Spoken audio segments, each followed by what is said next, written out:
whatever any crisis comes up, government's got to be there to meet that. That was the progressives. But they thought history drove government.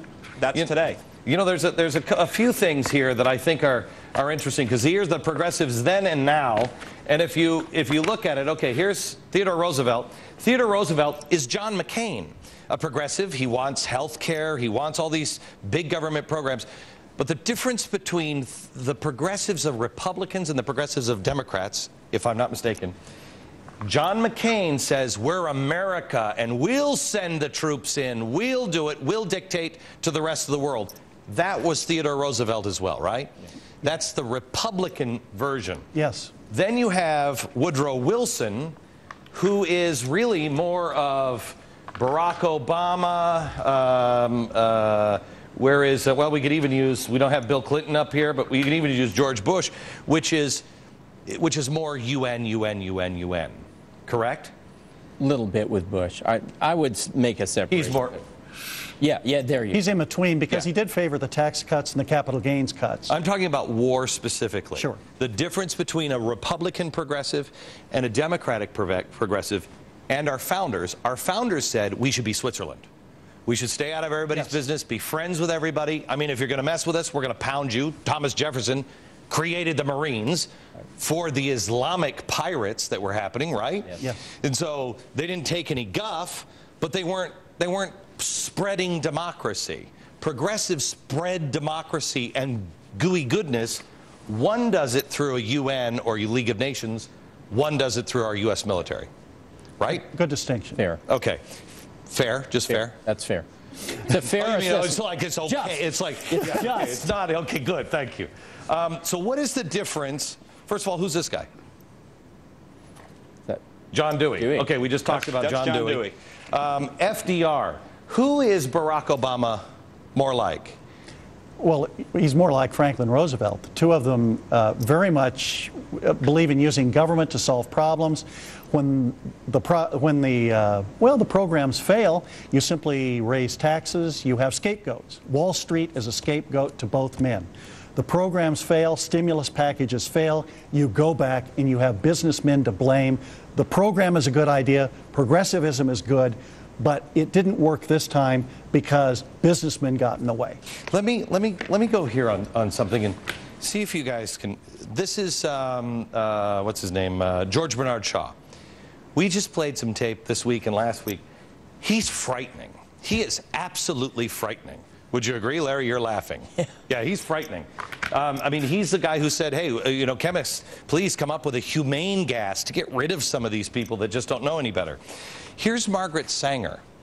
Now, Margaret Sanger, Hillary Clinton has talked about Margaret Sanger as Planned Parenthood. Yes. Also, Planned Parenthood, its roots with Margaret Sanger, a progressive, really more in line with George Bernard Shaw. It's to get rid of the undesirables. Is it not? True or false? The eugenics fits in here very, very carefully.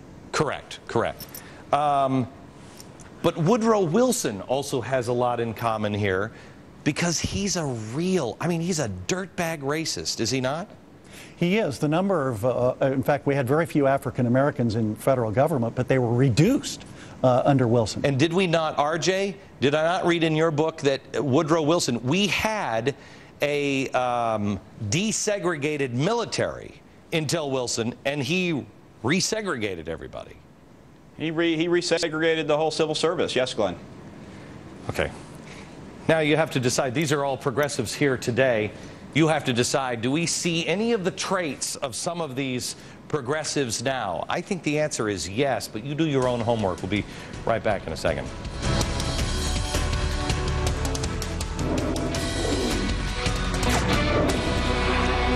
All right. We have tried to, in the last week, give you an idea of what the progressive movement really was and what it is today.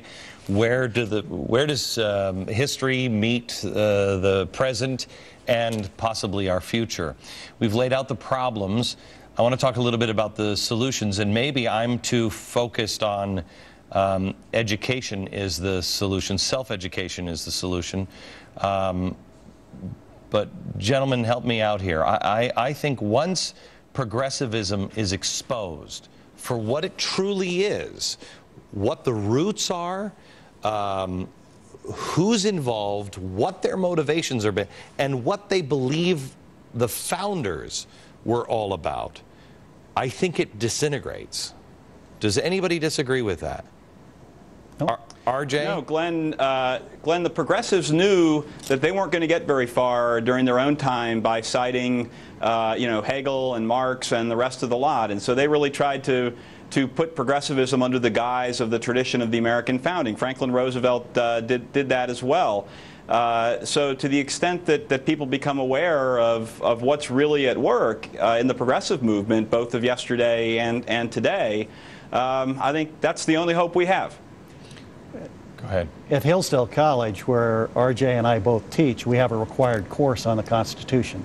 I think if we had colleges and schools across the nation requiring courses on the Constitution, studying the document, what does it say, and then what do other people say that it says? Right. And we can study the progressives in that light, and people can see the dichotomy, see how they're different, and go from there. The interesting thing, Larry, that I see is, if you read Democracy in America, or if you read anything from the 1800s, you will see that people in pubs or in bars or on the street, in offices, they actually discussed the Constitution.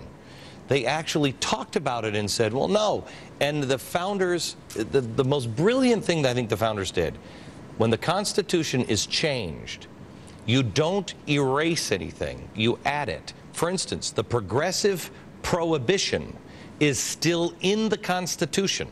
It's just repealed later. So you leave the scars of history so you can see, oh, we made a really bad mistake here. When did we stop talking in public about changing the Constitution, for instance, health care? In the 1930s, FDR said we got to have a second Bill of Rights. When did that happen? When did we unplug, really? I would say it was sometime in between the end of World War II and the end of the Great Society. That's where you start to lose the concept that you're actually dealing with the Constitution and not just whatever some president or legislature decides it wants to throw in there. See, give me, if somebody doesn't want their head to hurt, because RJ, I swear to you, I love your book, but it made my eyes bleed. It was, I've never read, it's you like... you look pretty good now. You look like you survived it. Okay. I was reading it and I'm like, okay, I got to read that paragraph again. What the hell does that even mean? Think of my poor students. Give me, besides your own books, give me one book each where you say, if you're going to understand something critical for America and its history or the progressive movement, this is what you should read. Anybody? I like the book A Conflict of Visions by Thomas Sowell. It's right there. This one? Yes. Why? What's in it? Because he outlines what goes behind the thinking of a progressive and what goes behind the thinking of a constitutionalist in the areas of law, in the areas of economics, in all sorts of areas of life. What are they thinking when they come up with the ideas that they have? Larry? Liberal Fascism by Jonah Goldberg. It's fantastic book. Unbelievable. RJ? How about the Federalist Papers? That's what we make our students read at Hillsdale the one that College. makes your head hurt. It's got everything right there. The one that makes your head hurt. You got it. Yeah. You know what the problem is, honestly? I think guys like you, I think we need really smart people that can take the Federalist Papers and rewrite them for the common man. Change the language. I read George Washington's farewell address, which is brilliant, but I don't know how anybody listened to these guys back then, because it's really difficult. It is. You know what I mean? If we rewrite these things in common language, people can access them again a lot easier. Of course, that's what the progressives tried to do, rewrite them so that the common man can understand them. It's just that the common people are so stupid, We'll be back. Final thoughts in just a second. America, I can't thank you enough for, Charlie Rose, this show ain't. I can't thank you enough for watching and being interested in the Republic and its history. Because I asked our guests not to promote their own books, I will tell you, these 3 books should be read by you. A Patriot's History of the United States. New Deal or Raw Deal? You want to see the future, look at the past. And Woodrow Wilson, The Roots of Modern Liberalism. From New York, good night, America.